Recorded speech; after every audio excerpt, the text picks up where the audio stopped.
ကာကွယ်လို့လဲမရတာအရာရာဆုံးရှုံးနေတာကံကြမ္မာရဲ့မတရားလိုက်တာမိနဲ့ပိုင်းရဲ့အနေငယ်နဲ့ပျက်စီးခဲ့ရများစွာခန္ဓာနောက်တစ်ချိန်မှာထွန်းလင်းတော့မဲ့သာသနာကျင်ညာချွေလွင်ရဲ့ရှာအနာဂတ်ရဲ့ကလေးငယ်လေးတွေကိုယူနေပေါ်ဆွနေမွေရမန္တလေးမြို့ရဲ့ကုန်းချက်တရေဆောင်မြို့ရိုးကြီးလည်းပါ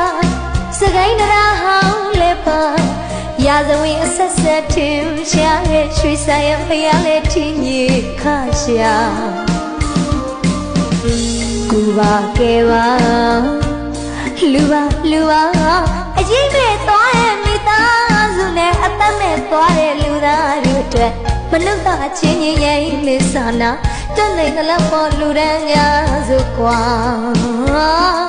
မနုဿအချင်းချင်းအတူဖေးမဆိုဗျာ